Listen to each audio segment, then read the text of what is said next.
Am I ready to? Yeah, you can hear me? Yes, we are live.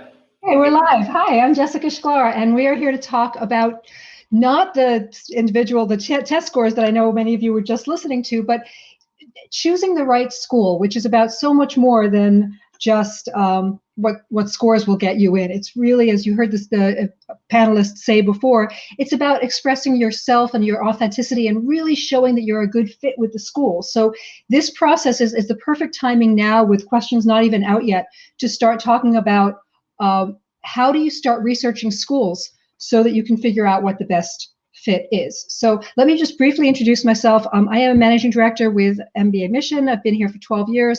I did go to Harvard College. Then I worked in admissions for undergraduate and graduate programs at a very tiny little school in LA. And because no one out there wanted to hear from us because we were so small and unknown, I got attention from people by delivering workshops on how do you clarify your values in picking a college and how do you write your application essay. And my job was to travel around the country teaching that material.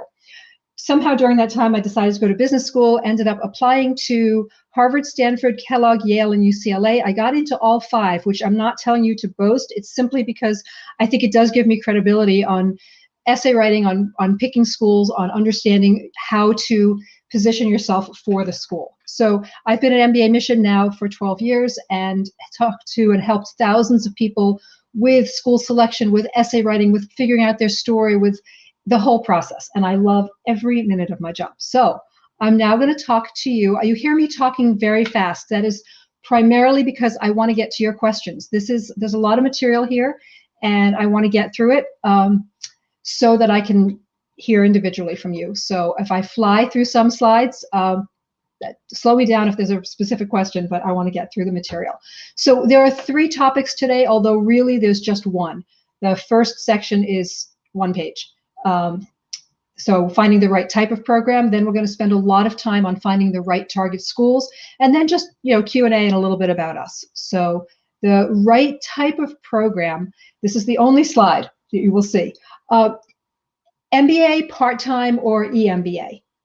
I'm assuming most of you are looking at the MBA, but I don't want to assume that the others are not of interest. So let me very briefly talk about the difference. Right? The MBA, as you know, is 2 years. Typically, there are some one-year MBA programs, but the vast majority, especially in the US, are 2 years. And it's fixed. You start and stop with the same cohort, with the same people, and you build a community. And that's really what it's looking for. You're generally about 4 or 5 years out. It can take career changers or not. The part-time program is generally a fixed location, but the commitment varies. You're not with the same people. You generally are working and during the program, and at night you go to take some courses. You're going to see different people. It's much less about the community that you're building and more about the material that you're gaining and whether you're going to use it on your own to switch careers or to stay in your current career. Much less support for career changers. No summer internship, obviously. Very little recruiting because you're usually at work when those recruiting events happen. So it can be very good. It's easier to get into. The scores is a broader range. And it can be very good for to really customize your academics and to customize your timing. Less good for other aspects. And the EMBA is generally about 1 to 2 years, but it's not full-time. It is with the same group of people. And it is generally for mid-career managers, people who are 10, 15 years out, who have work experience. The majority are sponsored by their company or at least supported by their company, meaning their company is giving them the time to do this, taking 20% of their job off, giving them 1 day a week off, whatever is necessary, and the schools ask for that commitment from the company. There are lots that are hybrid that fall in between these categories, but roughly this is how you'll think about it. The majority of this presentation is going to be on the 2-year MBA. So I see the questions coming in. I will, as GMAT Club said, if you have a question that is really preventing you from understanding the material, like I'll try to catch that. But for the most part, I'm going to just focus on the material and then come back to your questions afterwards. And if you see me looking away, it's because the questions are up on my iPad and the screen is where my computer is. So I'm not being rude. I'm just trying to look at the questions. All right, let's dive into these factors to choose when you're looking at schools. You see 9 factors here. And you see this note off to the right in the box. On our website, mbaMission.com, you'll see there are free insider's guides. We have a whole research team that spends all year writing and updating these. We've got about 20 titles. These are 150, 200-page books about each school, and they are structured around these criteria. You're going to see in this presentation a lot of charts. You're not going to be able to read every item on the chart. Just know that all those charts are in all of the insider guides. So if you want to get the information and you don't want to go back to this presentation, download one of our charts. One of our insider's guides. It'll be specifically on that school, but then the charts that show the comparisons on these factors for all schools will be in there as well. 9 criteria. You'll notice that rankings reputation is the last one. That doesn't mean it's not most important to some of you. It means to us, we don't think it should be the primary criteria. We think it is a factor.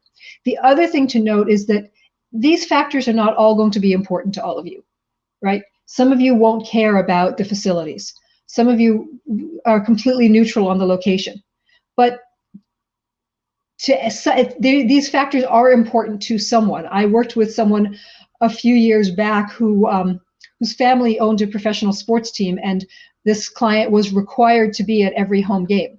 So her criteria for schools was direct flight to the city that the home games were played in. That was the only major criteria for location. She had to be able to fly there within 3 hours every weekend. And that was the criteria. I've had other people who say that, they don't care at all. So we're going to go through these criteria and talk about them, and then you'll see the charts describing the schools, and I'll talk a little bit about why these are important and how to think about them.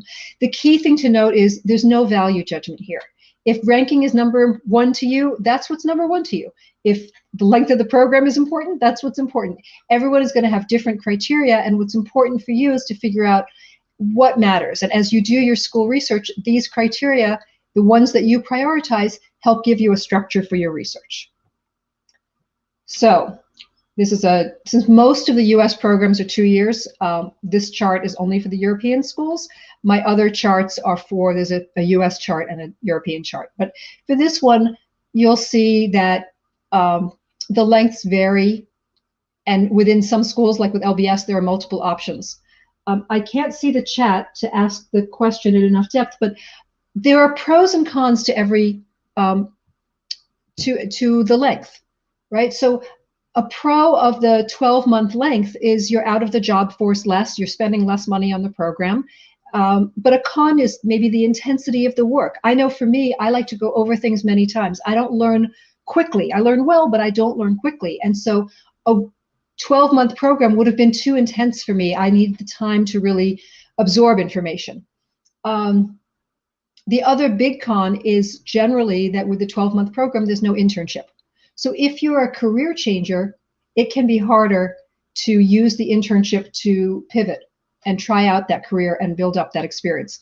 The biggest exception here is INSEAD has the January start, which is my favorite of the programs. If you're going to do a 1-year program, which has a lot of benefits, I love the idea of starting in January, doing a semester, taking a break from that intensity, getting a summer internship, and then doing another semester. To me, that's the best of both worlds if you're looking at a 1-year option. So think about what's right for you in terms of cost, in terms of timing, in terms of your age, in terms of all these factors, and that should lead you to a 2-year, a 1-year, or some other option. All right, here's differentiator number 2 is the location. So sometimes when I tell people about the location, they're like, what does it matter? It's 2 years. And to some degree, that's right. You can live anywhere for 2 years.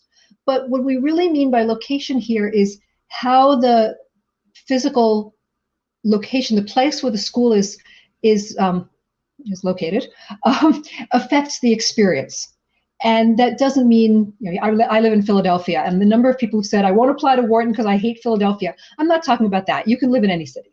But if you are in an urban campus, it's going to be a different experience than if you're in a college town. So the classic comparison here would be Columbia versus Tuck, right? Dartmouth. So Columbia, a lot of the people who are going to Columbia already live in that area. They live somewhere in Manhattan or in New Jersey. They're not going to switch apartments. They're not going to give up their friends. Their focus is going to be on school, but they're not going to ignore the rest of the life that they have established. So it's more of an outward focus. Whereas if you're moving to Dartmouth for Tuck, it's an inward focus. Everybody is there because of the school. So they have their friends elsewhere, but in terms of the day-to-day life, it's a very close-knit, very community-oriented, very tight-knit program. There's no value judgment, right? That's going to be my mantra here. There's nothing good about decentralized or bad about decentralized. It's personal fit, right? Urban campuses can be more expensive. Rent is higher. On the other hand, you're generally closer to recruiters, and recruiters may have more of a reason or more ability to come to campus. College towns can be less expensive, but it's farther away. If you're going to school at Cornell and you want to recruit in Manhattan, well, that's a 4-hour bus ride. Now, the school does provide a bus. I'm not sure if they still do. For years, they provided a daily bus to Wall Street, but that's still expensive. It's time consuming. But the school might make more effort to send you places, to bring people in. So figure out, it's really the structure of the location helps you determine what that experience is going to be like. Okay, so here are some charts. You'll see charts like this throughout. Here we have the urban campuses, Chicago, Booth, and then college towns, Darden, and some that are in between, so not too far from a city. There's more of a hybrid approach, which may be the best of both worlds. It may be the worst of both worlds, depending on what you're looking for. And as I said, we have the European charts as well. And again, these charts are going to be in our insider's guides, or you can go back to the YouTube presentation. Third differentiator, class size and structure. Somewhat arbitrary, but we did a split at 400 is above 400 is large, below is 400 is small. You can draw the line in slightly different places. There again, benefits, cons, and pros and cons, and there's no value. It's whatever is right for you. A large class size, like a Harvard or Wharton, you've got 800-900 students.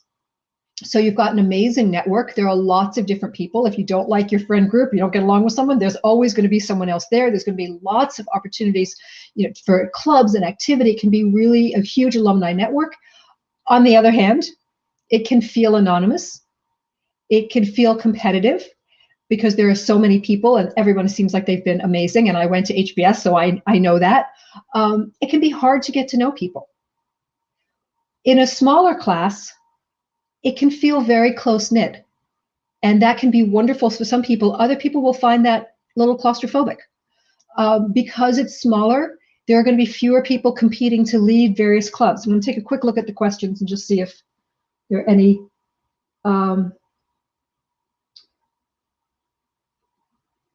Okay, these questions I'll answer afterwards. So it can feel, there can be lots of opportunities for leadership. Yale recently, a couple years ago, increased its class size. It had shrunk it back for a couple years while they were rolling out a new curriculum, and they increased it because they said there weren't enough people to lead all the clubs. So the students in those years, there were clubs going empty. Every student who wanted to lead a club had an opportunity to. So with a larger school, it's going to be more competitive to do that. Tight alumni networks, but don't mistake large network for necessarily being better, right? Sometimes a smaller network is smaller, but much more close-knit. I'm going to talk about this when I get to the alumni differentiator. But the class size can really have an impact. There's also, this is a chart on sizes, but I want to talk about this dash structure as well. So here's the structure. The structure can compensate for some of the pros or cons in the class size. So take, for example, Chicago versus Harvard, okay? Look at the comments here under Chicago. There's only sections for one class.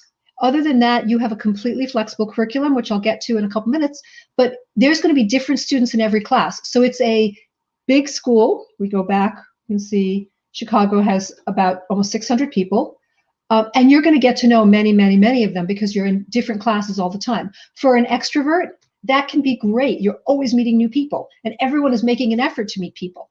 For someone who's more introverted or likes smaller groups, that can feel really overwhelming. And if you look at Harvard, where, yes, it's a 900-person class, you're at a section of 90. For all intents and purposes, your class is 90 for that first year. Every single class is with the same 90 people. You sit in the same seat. At least when I was there, we changed seats once in the year. They shifted stuff. Otherwise, it was assigned seats. And that I knew the people to my right and left so well. I knew what comments they were making. I knew what they were muttering under their breath. I saw them in every single class, every single day, 3 or 4 times a day for a year. So that can be great for someone who wants the big school, but a small section within it. Other people would find that really frustrating, especially when we get to the fact, which we'll talk about with the curriculum, that there are no, because you're taking all the same classes at Harvard, there are no electives, you're sitting next to a CPA in first year accounting. You're sitting next to an investment banker in finance. I came from nonprofit. That was a little bit tough. So there's, again, pros and cons to every experience. Okay. All right, some more charts for you. And then the curriculum really ties very closely to this concept of the size of the class. A flexible curriculum means that you own your curriculum from day one. Mandatory means that the school is telling you what to study. And again, what's right for you? I'll give you probably my favorite example of someone I worked with who really articulated to Booth the fit and how Booth was the only school that would let him achieve his career goals. So this guy was a lawyer, and he worked in corporate, he was in corporate finance. He was a corporate finance lawyer, and he wanted to switch into investment banking. And in his career essay and his why this school, when he talked about that, he was very clear. He said to Booth, the only way I can make this pretty big career change is to have a summer internship in investment banking. But the only way I will get a job in investment banking for the summer is if I take 4 finance classes in my first semester and have midterm grades by the time recruiting happens, so that I can prove to the investment banks that even though I don't have a finance background, I can do the work. And any other school is going to mandate what I take. Booth is the only one that will let me front load finance classes. I'm really excited about taking marketing and HR and ethics and communications, but I'll do that after I front load the finance classes so that I can get my summer job. And you read that essay if you're a Booth admissions and you just think, wow, of course he's going to come here. This is exactly the right place. And when you express fit, that really is about convincing the school that you're going to go to it. So that is a great example. Similarly, though, I had a client who was a graphic artist who designed hotel lobbies. And she got into Booth. And when we were talking about it, we realized that she would feel totally overwhelmed. She didn't even know what she didn't know. She didn't have a business background at all. She was super smart, really interesting person, had some great goals, but she didn't know how to pick her classes. And the first semester would have gone by before she even understood what she was trying to do. So she ended up opting for a school that had a much more defined curriculum, because for her, that was what was needed. So take a look at sort of what is right for you. And here you can see that which is the core classes, whether you can waive them, and how the structure works out. This is a really useful chart when you start to think about what this experience is like for you. Okay, so I'll give you a minute here to read it, but I want to keep going. We're on 4 of 9. I want to get to those questions. Okay, lots more charts here. And you can see very flexible here. Wharton says 50% is core, but 19 credits, 9.5, 6 courses or core classes. This can be flexibility within the core. There's just, every school has a very specific curriculum. This can be hard to find out on your own when you're reading the websites of every school. This is a really nice snapshot. I would download, get one of our free insiders guides simply for this chart so that you can really understand the curriculum right away. It's funny. I have a son who's 17, and we're just in the beginning of the college process. And so he's been looking at these videos, and he came to me, he's like, Mom, the videos all look alike. What I want to know is, what's the curriculum like? What are the classes like? What are the people like? I'm like, oh, you need an insider's guide. Unfortunately, we don't have those for college. Sorry, you're on your own. But so I find this kind of charts really valuable. And for the European schools. Okay, 5, pedagogy is just a fancy word. It means teaching method. So I don't know how many of you have experienced case method teaching, but essentially you get a story. Those of you who read like Harvard Business Review, there's always a case in there. That's exactly the experience that we're talking about. You get given a story, couple days before, maybe 20, 30 pages, and it usually has a general manager or a CEO or someone having to make a decision about something in the company. And you read through the story of the competitive process and what the decision points are and the people they're talking to, how it'll affect customers, and there are lots of charts in there as well. And there's no questions you're supposed to answer. It's just you advise. It's not like a worksheet. You have to come to class prepared for a discussion about this situation, and the professor is going to lead you through the discussion to reach the key points. So there's a ton of reading. It's very participatory. It's really anxiety provoking if you come into class, and for the professors, it's a whole advanced skill to be able to go from point A to point B when all the interim points are uncertain, because you don't know who's going to say what and what points they're going to raise. Very heavy reading. Generally, preparation is about 3 or 4 hours for each case. At Darden, they have 3 cases a day. Harvard alternates between 2 and 3 cases a day. So lots of reading. Lecture, very traditional. You stand up, and the professor stands up, you sit in class, they feed you information. And it's more passive learning for some people who don't love to read, who don't want that kind of engaging experience because it's kind of really scary sometimes. It works really well. Many of you are more comfortable with lectures. You're used to it. Here's a chart that also has a third column on the experiential learning. This is team projects. This is like Harvard's field project, which didn't exist when I was there. But these are opportunities to get out and do something hands-on and active and learn that way, becoming an increasing part. So here you can see Harvard, 80% is case study. All their classes are case. And then the remainder is, I know 50 and 80 don't add up to 100, but there's footnotes that explain that. But the remainder is that one experiential field class. Whereas at MIT, you can see it's much more evenly split. So depending on your needs, your learning style, your preference, this can be a very helpful way to learn. Okay. All right. Academic specializations or recruitment focus. It's just really important to get beyond the stereotypes. Okay? So let's talk about what that actually looks like. If you are an operations major and you decide that you really want to go to Kellogg, but you believe that Kellogg is a marketing school, your temptation might be to promote a marketing story in your essays. What does that do? Because you say to yourself, Kellogg's a marketing school, they want to hear about marketing. Well, you've now taken a relatively weak story, because that's not your area, and you're going up against marketers who are applying to Kellogg who have much stronger marketing stories. So you've set yourself up negatively that way. And the flip side is you have really strong operation stories, and you've hidden those because you're focusing on a weaker story. What does Kellogg want? If you show up at Kellogg, you don't want everybody to be exactly the same. You're not going to learn from only having a class of marketers, right? Every class, every business school class needs to have marketers and investment bankers and operations and professional athletes, because they have a perseverance and an ability to focus on long-term goals that's amazingly inspiring, and people from HR, and you need those discussions class. They don't want just one type of person. So don't fall into that trap of assuming that because the school has a stereotype of X, that's going to be the area that you should write about.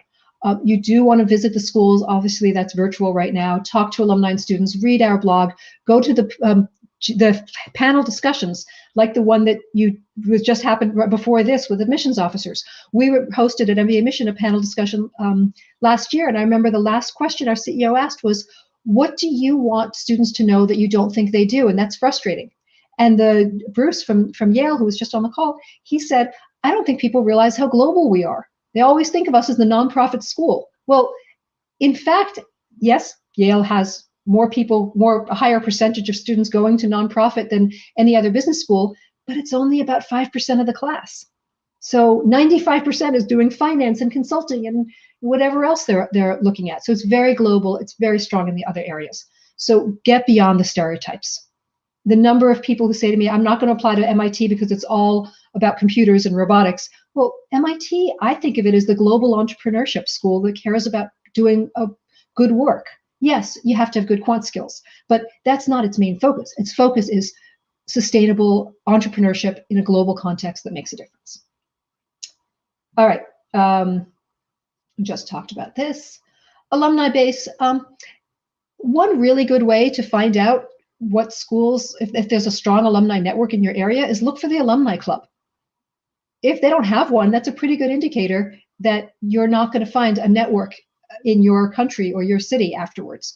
But if there's a really active one, reach out to them. They'll love that. Talk about what alumni opportunities are there. Large alumni base, I'll show you this next slide, is huge. Like their NYU, well, that includes the part-time program too. But like Wharton, there was a 99,000 alumni. There was a period of time, several years in Wharton's fairly distant past, that the school just wasn't good. It wasn't that it wasn't academically good. It just wasn't a nice place. It was very competitive. It wasn't an inspiring place to be. And those alumni are referred to as the lost generation. They don't have any contact really with the school. But if you look down there at tiny little Dartmouth, fewer than 11,000 alumni. If you call a Dartmouth alum and say, I'm interested in the school, can you tell me about it? Odds are unbelievably high that you will get a call back and that they will then tell you about 6 other people you should talk to. They refer to each other as Tuckies. It's like a little cult. They really are passionate. My numbers are slightly off here, but the annual donation rate at Tuck is something like 70% of alumni give every year. And the next highest school is something like 20%. So alumni may not matter to you, but if you're going to go to a country after graduation when you want a strong alumni base, then it might really be important to you, right? In most big cities in the US, the alumni base is going to be there. But if you're someone who loves to network and you know that you're going to want to reach out to people all the time, look and see where are the key players. What are they like? Do they tend to respond to student calls? So that's the alumni base. Facilities. So some people laugh at this one, but we have worked with people who are architects who said, I can't be in an unpleasant environment. While you read this, I'll tell you a story. We have these insider's guides, as I've mentioned, and I wrote the first draft of the MIT one. And I interviewed an MIT alum who had graduated a year earlier and was in a job where her office overlooked the MIT campus. It was the next building over. And she was watching the new building getting built. And she said to me, the experience that students coming after me will have because of the building will be dramatically different than mine. And the reasons were, with the new building, everything was housed in one place. So the professors' offices were there, all the classrooms were there. The cafeteria was there. So if she wanted to talk to a professor, she had to go across campus to an office. If she wanted to meet with a classmate after a class or a study group, they had to go find a coffee shop in Cambridge somewhere or sit down on the grass or something. Here, they can walk to the coffee shop, the cafeteria. The professors are right there eating their lunch too. They built little sort of cubby spaces within, and Harvard has this too, down the hallways, they have little alcoves with tables and built-in pews, so that if you're in the middle of a discussion, you just sit down and you continue to talk. It creates a completely different environment, much more close-knit. So here you can see how many new facilities there are. The Wharton's Tangent Hall houses all the entrepreneurial opportunities, the entrepreneurial professors' offices. There's a test kitchen. There's a 3D print lab. There's all these entrepreneurial facilities now in one location. That's completely different than just a year ago. So take a look at those two. It's not just, is it a nice building? Does it have a lot of windows? It's really, how does the building support your experience? I usually give a talk at Wharton to the undergraduate women in business every year, and I don't like the Wharton building. I get lost. I have to have a student meet me outside. I don't think there are enough windows for me. To me, it creates anxiety for me. But maybe if I spent more time there, I wouldn't, but I would have, if I had applied to Wharton and gotten in and gone there, I would have been fine. But it wouldn't have been my first choice just from that one perspective. All right, let's get to the last differentiator so I can answer your questions. Why aren't you living in Iceland? This is why rankings and reputation are not a perfect measure, right? Iceland came out as the #1 place to live a couple years back in a survey. But I don't know a single person who picked up their bags and moved to Iceland because it was #1. Because just because it's #1 on a survey doesn't mean it's #1 for you. Some of the criteria in these surveys that are out there are things like number of papers that the tenured professors publish every year. I don't know about you, but to me, that was not a factor. I trusted that my professors were going to be really good, and that was it. I didn't care if they published. So rankings are they're just not, I usually figure there are about 15 schools in the top 10, right? They vary a lot. Some of you in industries have to go by rankings because in particular industries, rankings matter more than others. So it can be a starting point. For some of you, based on whatever other reasons, you can decide that, yes, you need to be in this, this is a top 15 school, a top 10 school. But I think it's really important to go beyond the rankings and really get to know the school. We have a blog post on our website, which is my favorite one, and not only because I wrote it. It's called "What's Your Tipping Point?" And what it says is, as you pick your schools, what's really important is to remember that if you don't get into any of the schools you apply to, you're not going to business school. So you have to think through, like, yes, you're going to have dream schools, but what is the best school that you would not go to? And what's the worst school that you would go to? So think about your job. What's the worst school that's still better than staying in your job or looking for a new one? And what's the school that it's not like you would get, if you got in, it wouldn't be worth leaving your job for? And it's just really important to think that through, because if you apply in round one, or even if worse in round two, and you don't get in or you get waitlisted, you've gotten all excited about business school. And then suddenly you're not going because you didn't apply, you didn't get into any place. And unfortunately, that does happen. I've also seen people who spent all this effort and time applying and visiting and getting recommendations written and got in and then decided they actually didn't want to go to that school. That's also a bad, uncomfortable experience. So, think it through and just don't stop with just where the rankings are. I just circled here on these 4 different rankings. MIT is number 5, US News, number 7 on Bloomberg, number 4 on Financial Times, and number 16 on The Economist. So does that mean you average where MIT is? You throw out the top and bottom and then take number 5 and 7 and average it at 6? There's just no, it's not, it's based on so many moving parts that I just encourage you to really get to know the school and consider rankings and reputation, but don't stop with that. Just use that as one factor. I'm going to talk for a minute about this comparison. And then I'm going to talk about us for a minute and then your questions. So here's just sort of 2 contrasting schools. You've got Chicago, which is in a city, no sections, very flexible teaching method, very loose core. You're always meeting different people. And then you've got Dartmouth, which is very close-knit, very outdoorsy. Everyone is there, tends to have a few more families, married people, because everyone's moving there together, and it just seems to, for some reason, to attract older people. Very good with consulting, very strict core, lots of emphasis on reading and on the case. Small alumni population, but extremely close-knit. So those are completely different experiences. If you love Chicago, really ask yourself, are you also going to love Dartmouth? You might, but they're very different schools in terms of the atmosphere. I'm going to talk about us very fast, promise, and then I'm going to flip to my iPad and start taking your questions.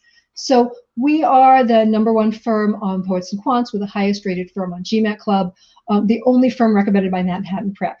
We are only full-time consultants. This is what we do. I can be here at noon my time because I have no other job that's drawing me away. I can be working with clients working on their essays at 4 in the afternoon or at 10 in the morning or at 11 at night, because this is my only priority during the busy season. Because we're full-time, we are able to build much more depth and manage the ambiguity that comes with working with individuals. We don't look at you as a checklist of scores and grades and where you work. We really can understand the nuances that make you you. Because we're full-time, we also really work very closely together. Other firms where there are part-timers, there are 60 or 70 consultants. They don't really connect or interact at all. We have an active Slack database. We've had a virtual wine tasting. The wine wasn't virtual, it was shipped to all of us, but we did a wine tasting last night. We do conferences, we do staff meetings, stuff that seems pretty normal, but actually most firms don't even have that. And we're working for you. I've been giving you the link to our Insider's Guides, telling you about blog posts. There's just a ton of opportunities. We have lots and lots of events, free events, start to finish package, which is unlimited. We have hourly services, mock interview, Wharton simulation. They don't have a traditional interview. They have a team discussion where you solve a business problem with other applicants while under observation from the admissions office.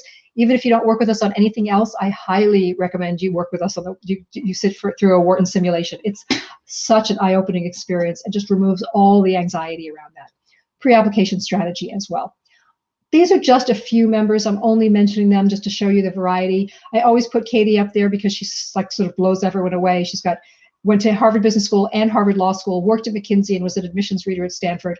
Rachel I put up because I think she has the most amazing experience for this job. As a business reporter, her job was to interview executives and then translate their technical jargon into easily accessible language for the lay leader, which is what you have to do for the admissions office. And she had to do that under tight timeframes and under tight deadlines. I just think that's the best experience to be a consultant. And I always put Susan on here because I think her job as the National Hockey League was just the coolest thing ever. Okay, I'm leaving this slide up because it has lots of links to good information. I'm now shifting my focus to my iPad and putting my glasses on where I'm going to answer your questions. So, how does a school look upon the undergraduate college brand of an applicant with work experience of 5 years at time of matriculation? So there's an awful lot of stuff you can worry about in this process. And I suggest you focus on the worries that you can control. So you cannot control where you went to college. So it almost doesn't matter what my answer is because it is what it is, right? You're not going to change your school. So, but that being said, I will say how you did is much more important than where you went. As I mentioned, I went to Harvard undergrad and for business school. So in my business school class, Harvard undergrad was the #1 represented school among the students. There were 30 of us out of 800. So you can be sure that there were schools that did not come close to Ivy League, that were not highly ranked, but the individuals in them had done really well. So that's the only thing I would say. If you want, go ahead and Google undergraduate institutions represented in Harvard Business School class, something like that. You will find a list of something like 600 or 700 schools that were represented I think the most recent time they issued that list was 2015. It probably was not 600 or 700 schools for a class of 800. It was probably more like 400 or 500. But you'll see the diversity, and you'll see schools that you had no idea you'd never even heard of. So what the school is matters much less important than how you did. Okay, as per learning aspects, does EMBA have the same as full-time MBA? So I'm not quite sure what you mean by learning aspects, but yes, generally you are going to be learning the same material or similar material with an MBA and the similar rigor. The difference is that the students are more advanced. So the discussions might be very different, might be much more fact-based or experiential, experience-based. There might be an assumption of some knowledge. But you certainly can look at the individual curriculum. Some EMBA programs will waive certain requirements. If you're a senior finance leader, you may not be taking the same finance classes as a marketer, but they really do try very hard to approach the classes so that everyone will gain value from them. So that even if it's like I know this from my MBA experience, in finance cases, we would be doing the finance cases, plugging the numbers, analyzing them, and often the issue was actually a HR issue. It wasn't a finance issue. So the numbers lead you to different kinds of problems, and that's one of the great things about the case method, but also just something to be aware of throughout the curriculum. Okay, let's move on. Next question. Can you talk about deferred programs? Sure, deferred programs like the HBS 2+2 was the first one, but they have they've really there are many more of them now. They've really expanded. Deferred programs are programs that you apply to in your last year of school, and you get accepted. Usually the application deadline is right around now, usually in April. If the school accepts you, you then have to work for 2 or 3 years before you can, before you start at the school and in a job that they have approved. So the school started this as a way to diversify their student body. The ideal applicant, when Harvard started their 2+2, they used to describe their ideal applicant as a female biology major who, while she was in college, might be around people and sort of start thinking about staying in school, but might be more oriented towards applying. but 2 or 3 years down the road, after she's been working in a lab or at a lab at a pharma company, wouldn't necessarily be thinking about business school. So it was a way to try to capture people early. That mission has really changed. They now really will look at all types of applicants. We actually have a guide to deferred programs that's for free. You can download it from our website, and we give a presentation on it as well. I believe that has passed. If someone wants to go to our blog and see if there's an upcoming presentation for that topic and post about it. But certainly, if not, you look out for it next year if you have it, and also download that guide to deferred programs because it's really helpful. Essay questions are the same as for the regular MBA program. But obviously, they understand that the career path is much less defined. Okay, I have 5 years of work experience in sales in various companies. I did a bachelor in mechanical engineering and an MBA in marketing. I want to do another MBA. Should I go ahead with it or not? So Ashish, obviously that's a huge individual question. There are so many factors, and certainly if you want to do a consultation with us, we could delve into that in more depth. But I would say the first question for you is why? You've got the MBA in marketing. You've already switched careers once.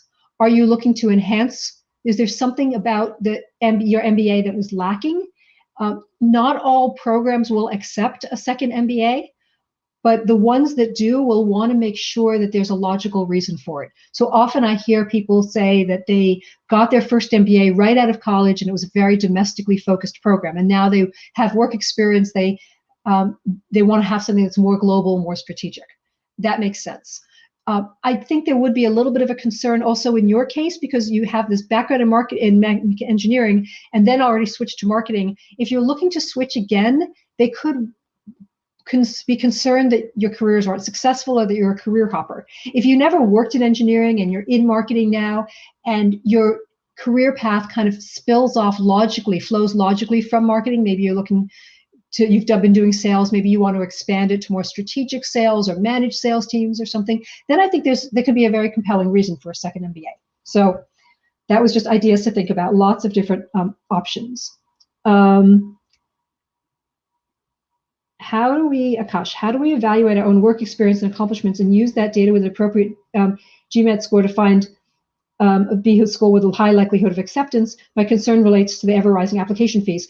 You're right, it's very risky, and there's nothing that's certain in this world, right? I had a client this year get rejected without an interview from the lowest ranked school she applied to, and interviewed and waitlisted at a top 3 program. So there's no, and I suspect she's got a very good chance of getting 2 top 3 programs, actually, very good chance of getting off the list. But then why did the lowest ranked program that she applied to reject her? It makes no sense. I hate to put too much emphasis on the GMAT, but one easy metric to determine safer schools is your GMAT. If you are at the average, then it's a fairly competitive school for you, assuming everything else is fine. If you are significantly above the average GMAT, then there's more of a reason that the school will want to take you. So, and if you're well below the average, that's going to be more of a stretch. So you really want to manage your risk. And so GMAT can be a way of narrowing the list of schools.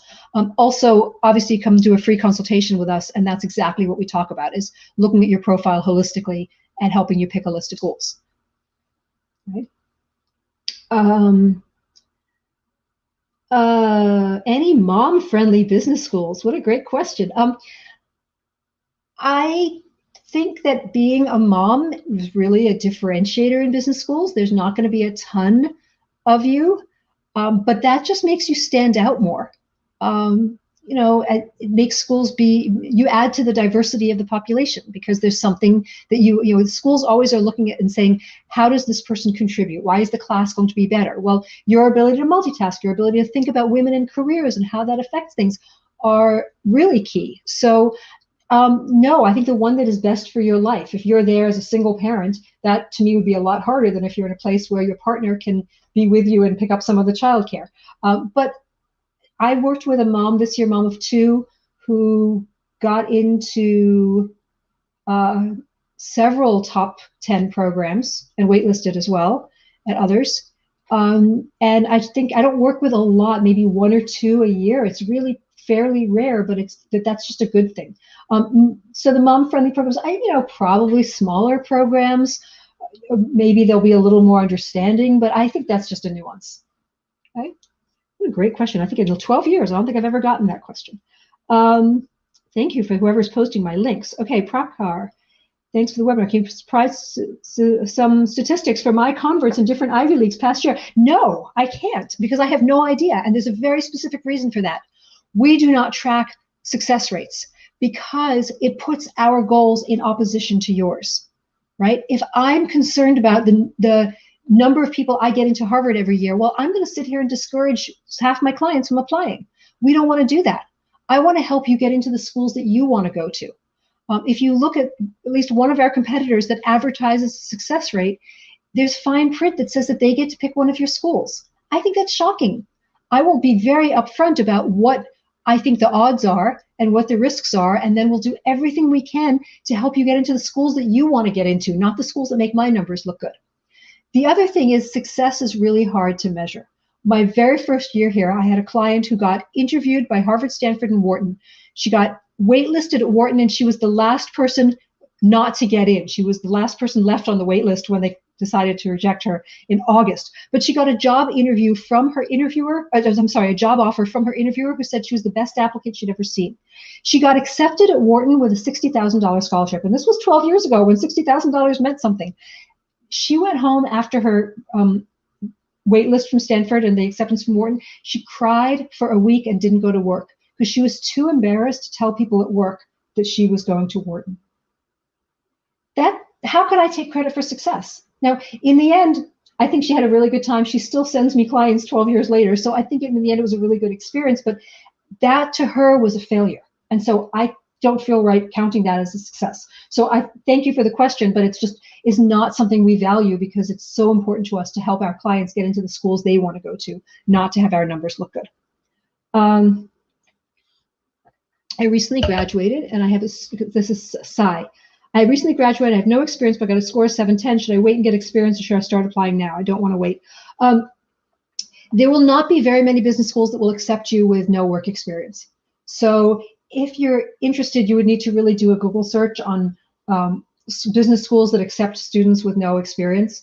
I don't know any off the top of my head in the top 50 that do that. So there are schools that will, but to get a better school, you would need to wait. Okay. I'm sorry, I know that's probably not what you want to hear, but it's the truth. Okay, Mooney. I did my MS in ECE at Georgia Tech. I thought Wharton would be the best fit for someone who's into tech. Can you suggest some good criteria that I need to take into consideration? So when I think of tech programs, the ones that come to mind that are really strong in tech. Wharton is, because of its semester in San Francisco, because of its new entrepreneurship center, that tends to be very tied to tech. But it's not the ones that I think of as top.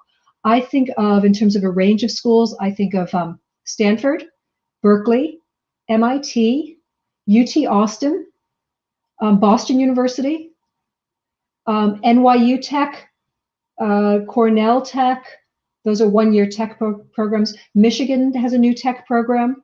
So what I would look for in tech, so I'll tell you all my favorite resource, which is the school's employment reports. And if you haven't downloaded them, please do. They are a goldmine of information.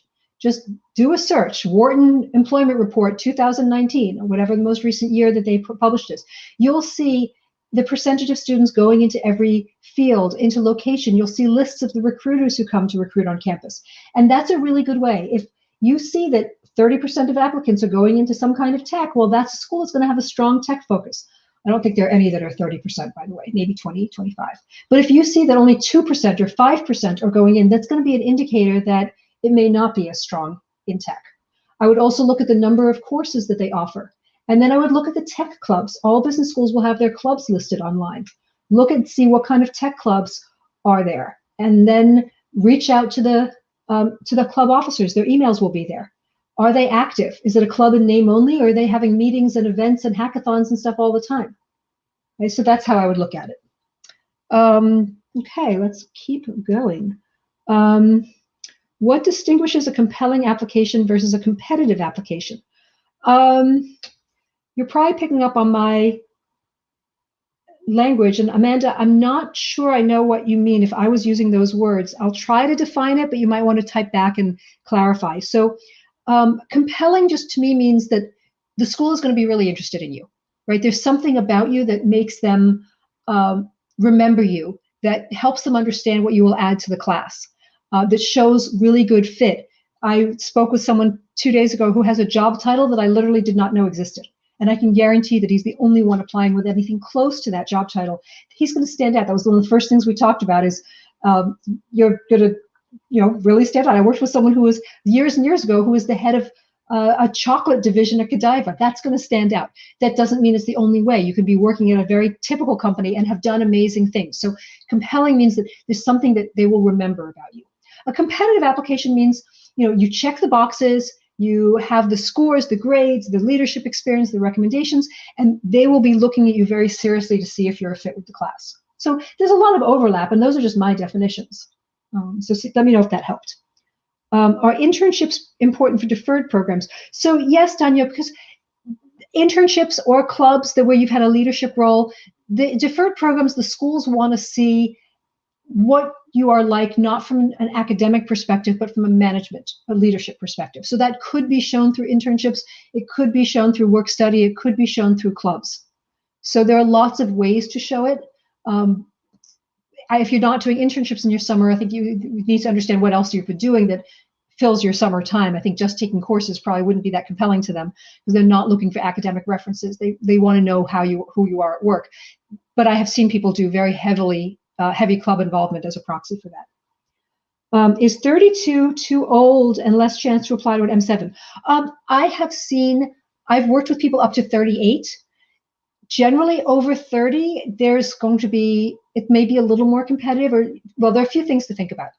If you're 32 and you've switched jobs all the time and your career hasn't really progressed, then yeah, that's going to be an issue. But it's not that you're 32, it's that they don't see compelling evidence of what you've done and how you've been moving forward, and they're not going to know that you will do that in the future.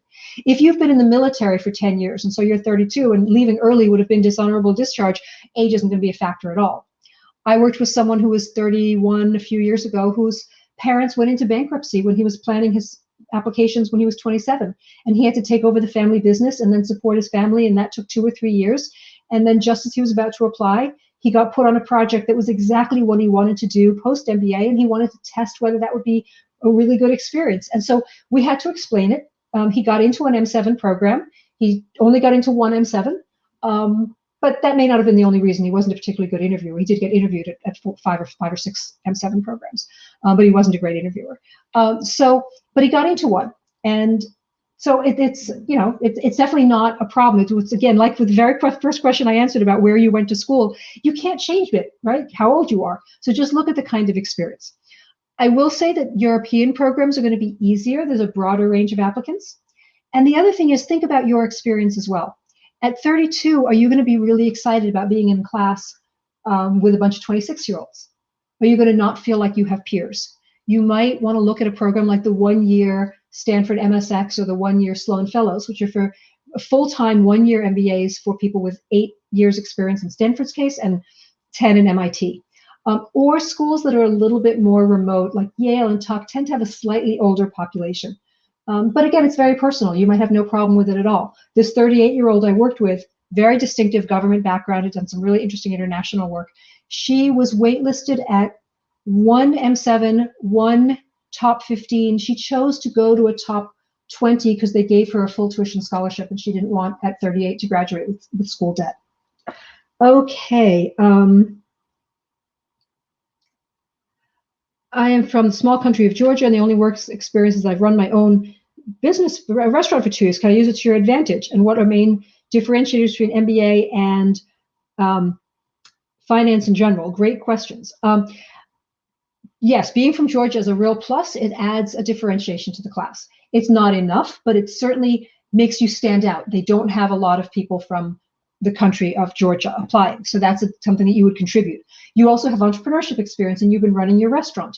2 years is not a lot of work experience, but we've certainly seen people be very successful. So if it's a very small restaurant and you haven't really done much, you took it over from someone and you've kind of been like, doing fine, that's not very compelling experience. But if you started it or you took it over from your family and you renovated it and you revamped it and it's now really taking off and you're taking it new directions and or if you've had real crises that you've had to steer the company through, those can be great experiences. Difference between an MBA and a Master's of Finance, generally the focus. A Master's of Finance is really going to focus on finance. An MBA is going to focus on finance, and you can usually major in finance, but you're also going to get courses in marketing and HR and communications and ethics and operations, and it's much more holistic.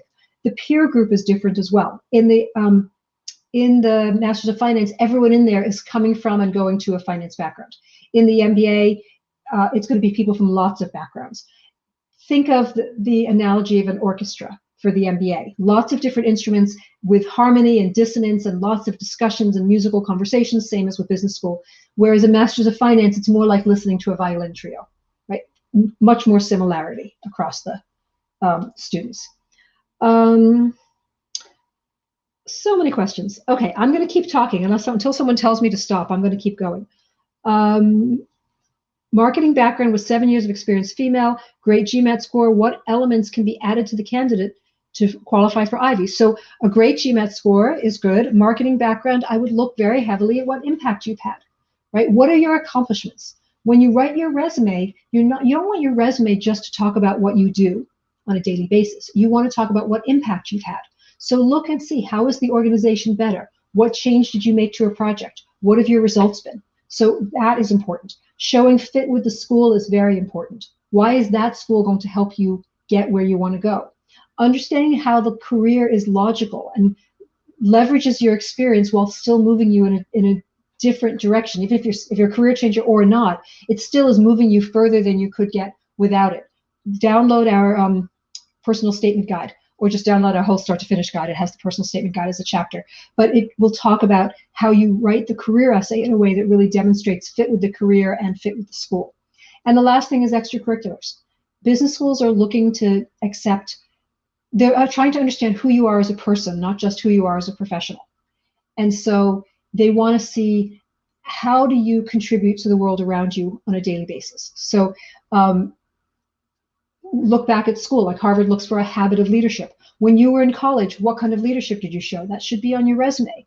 When you're out, since you've been out of school, everyone's activities are less, but have you still contributed? Do you go home and play video games every day? Or do you volunteer twice a week? And did you start an organization? Or did you take your cousin in when he was struggling and helped him turn his life around? How are you engaged in the world around you? How much of a factor is professional success at your workplace? Does that offset average GMAT and undergrad GPA? Well, I can't say they weight things one or the other. Average GMAT and GPA tell them whether you can do the work. And so that's important. They need to know that you can do the work. If that concern is addressed because of how you pick the school, so it's a school where your GPA and GMAT are not particularly low, then they will look at professional success. And yes, professional success can offset a lot of concerns, but they still have to know that you can do the work. So you have the opportunity to get a higher GMAT. You can take a course if your GPA was mediocre or not good, or you had finance classes that you really didn't do well in. Take a finance class now online. Take the HBX core, the Certificate of Readiness. There are lots of ways that you can build an alternate transcript to kind of minimize the weakness of that. Fundamentally, when you're applying with lower scores, either GMAT or GPA, the school has to answer two questions. One is, can this applicant do the work? That's where getting a higher GMAT score instead of that GPA can offset that, or building an alternate transcript with some additional classes. The second question they have to answer is, does this candidate bring enough to our class that we're okay lowering our average because of this person? So that's where the great work experience could offset it, but the farther they have to compromise their average, the better that work experience really needs to be. Right?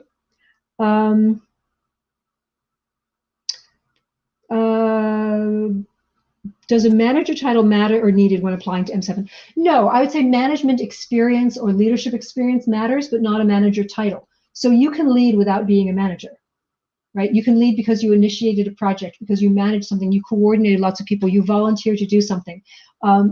If you're 32 and don't have management experience, I think that could be a concern. So I would just look to see how have you led without the title. Brady, thank you. Thank you for the thank you. Staying in a particular region is important to me. Is there a ranking cutoff where getting an MBA loses a significant amount of value? That's a really interesting question.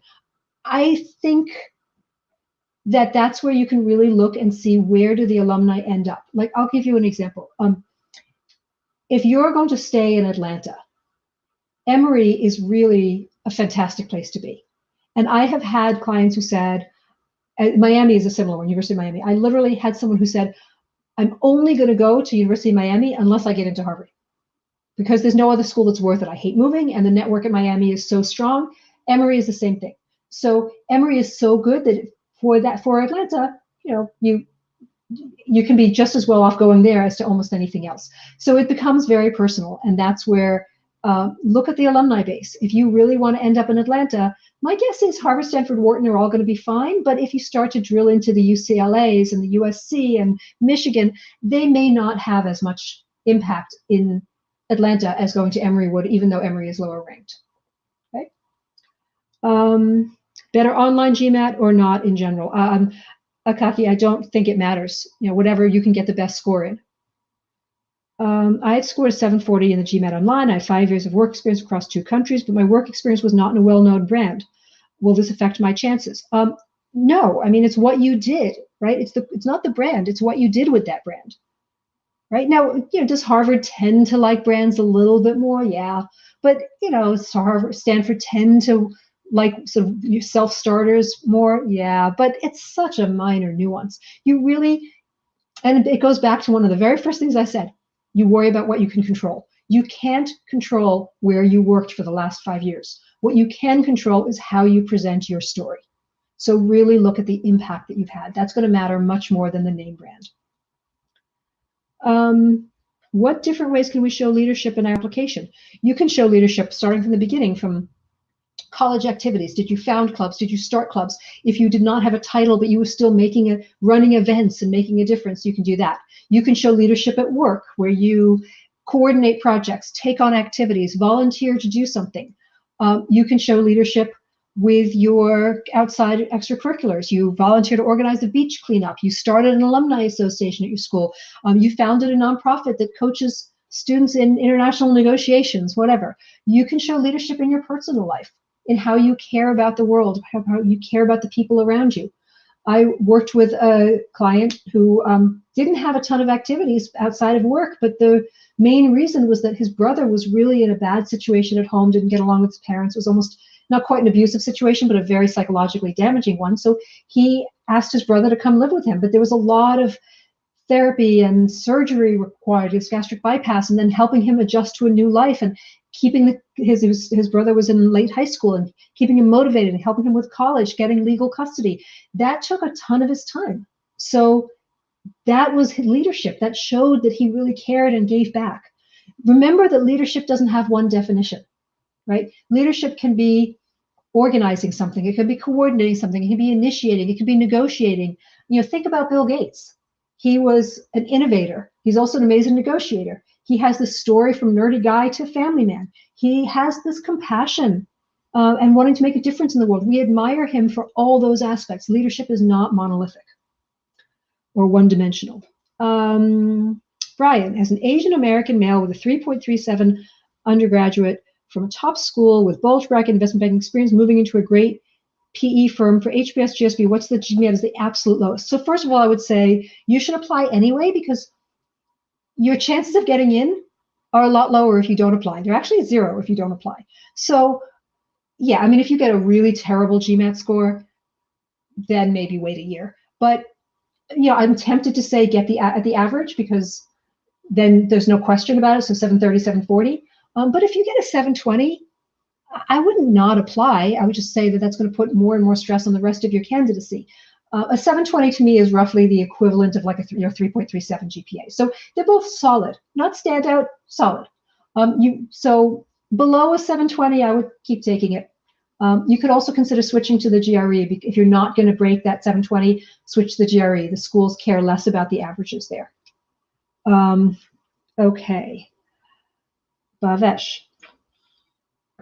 How much does an score influence the decision?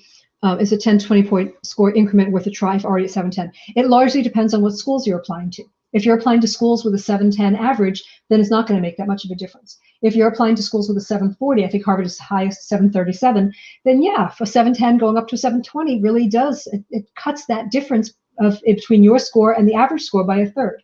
So it's very much in context. Generally, over the 720 or higher, the extra 10 points doesn't make a huge difference. 20 points could make a big difference. But if you're below a 710, then yeah, it really can make a difference. The difference between a 680 and a 700 is big. The difference between a 700 and a 720 is big. I would argue this difference between a 720 and 740 is also big, but I wouldn't be anxious if a 720 client didn't take it again. 710 for the very top schools, we always consider that the kiss of death score. Like, it should be good enough. It's in that 90th percent to 95th percentile. It should be great. On the other hand, there are a lot of people applying with a higher score. So that's what I would say. Bad news. Ani, 12 plus years experience in network and cybersecurity. Will there be career opportunities after MBA? Yes, cybersecurity is pretty hot right now. So same comments that I made to the earlier 32-year-old.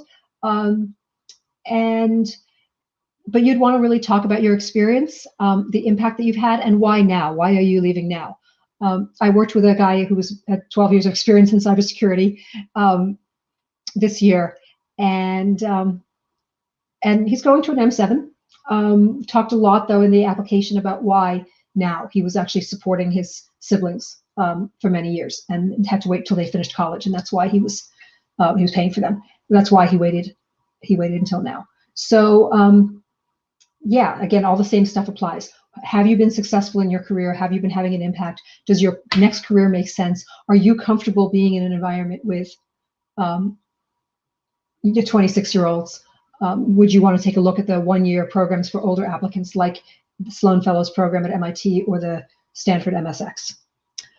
Abhishek, 9 years experience and a master's from NUS, work with a leading bank in Singapore. I've been here for 5 years. Am I too old for an MBA at 32? Abhishek, I hope you were listening, because I answered that exact question for the 32-year-old. So just a quick version, because you can always scroll back and listen again. But yes, you absolutely have a chance. Think about the programs for older applicants. Think about whether you want to be in that community, and then think about whether you've been, if you decide from those two factors that yes, you want to be at a 2-year MBA, then think about, have you been successful? Have your career been increasing, and what is the reason for the delay? If you've been having an impact, if you've been growing in your job, there's no reason that you wouldn't be a competitive applicant. European schools tend to have an wider age range. That's the other thing I will add in.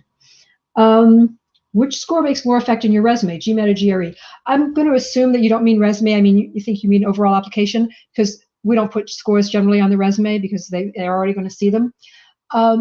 If a school accepts both scores, then they weight both equally, and they will not care. There's not a secret trick that if they tell you they accept both, but if you take the GRE, you failed. If they accept both, they accept both. If you don't have strong, my Fitbit's beeping because I've been gesturing with my hands so much, I just hit my steps for the day. It's so funny because I talk with my hands. So if you're not going to get a high GMAT score, and by high I mean close to the school's average, then I would encourage the GRE, because even though schools are now reporting the GRE, none of those ranking systems that I mentioned earlier, US News, The Economist, all that, none of those ranking systems actually include GRE averages as one of the metrics that determine rankings. So schools are more comfortable accepting people with lower GREs than they are with lower GMATs. That's one reason you see the average GMATs going up so much, because people with the lower GMATs are switching to the GRE. And GRE generally is better for people with stronger verbal skills. GMAT is better for people with strong quant skills. If you do not have a quant background, the GMAT might be more helpful because it's a way to prove that you can do well on the quant. If you don't have a quant background and you're not going to do well on the quant, then take the GRE, but you need to figure out another way to prove your quant skills. Akaki, question about recommender. Which is better to send recommender from? My previous lecturer of university, the president of my university, or the head of my job appointment, or from a CFA 3-level owner? The only criteria that matter for recommenders are that they know you really, really well, and they are at least one level senior to you. How senior they are does not matter. What business school they went to does not matter.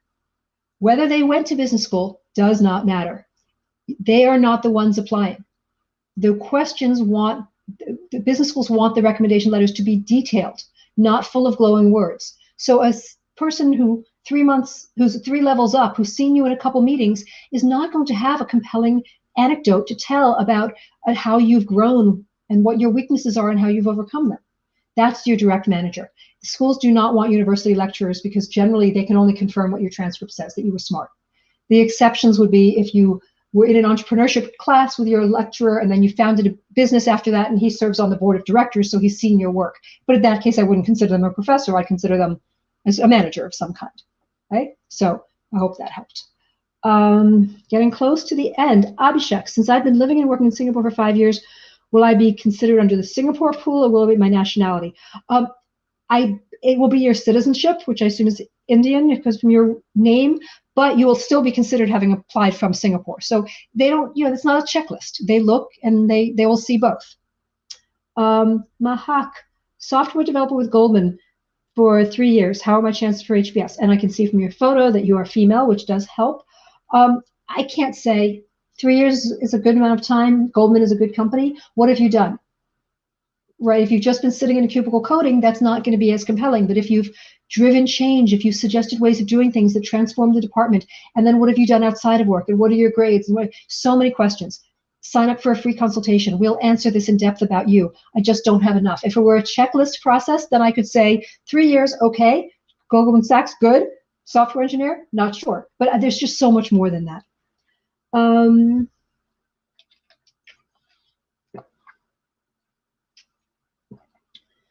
Oh, here you're getting more. Engineering from top college in India, good GPA, Citigroup, and so I'm not going to give odds, Mahak, now that you've given me your scores getting in the 750 because the odds are a fraction, right? And we don't know the pool. We don't know who else is applying.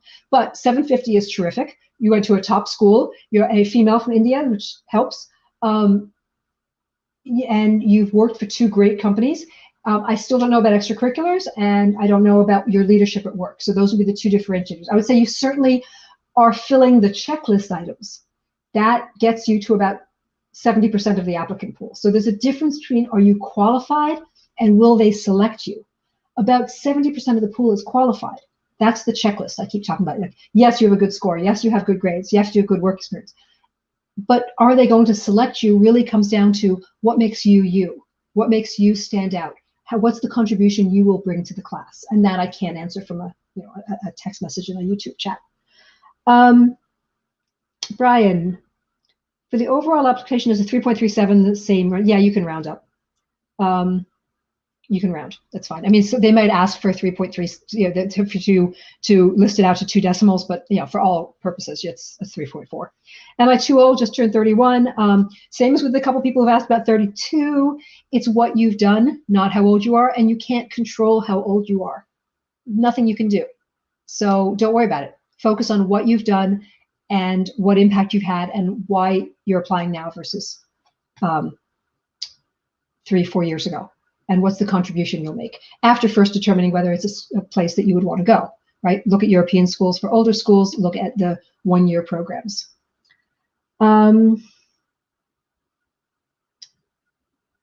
Okay, I think we are done. Only a couple of you liked it. Can a few more of you like it just so that I feel a little happier? Okay, Mang Ho, I'm an aviator in the Korean Air Force.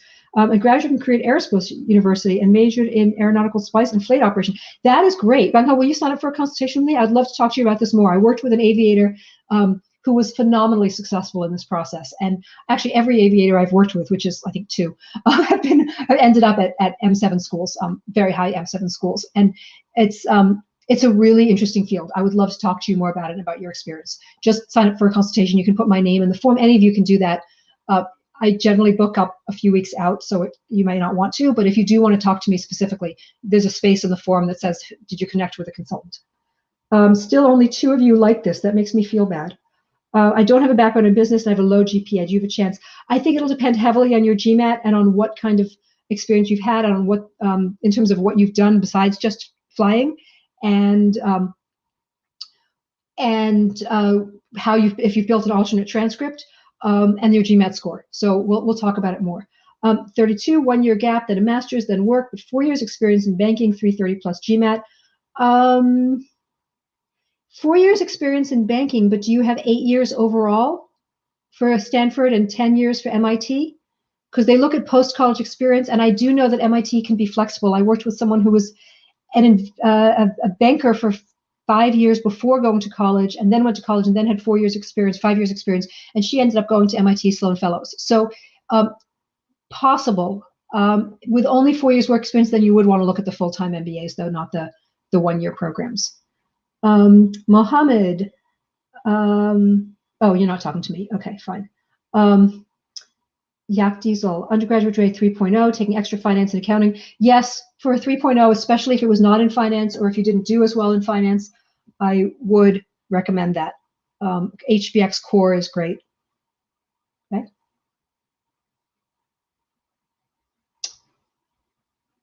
All right, we are 20 minutes over. Please like this.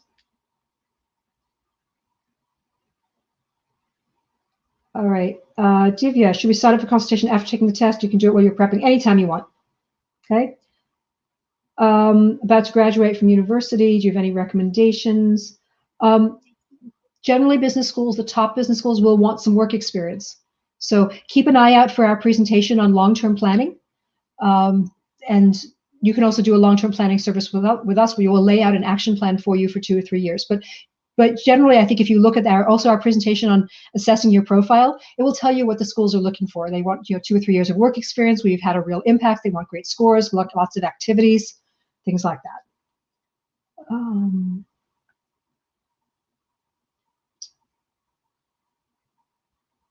Where do you like? There's under the YouTube video, there's a thumbs up button, how to choose the right business school to apply to.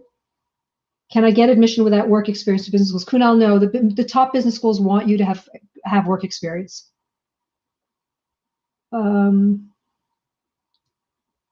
you want to do an MBA outside? Yeah, for the top US business schools, you will need work experience.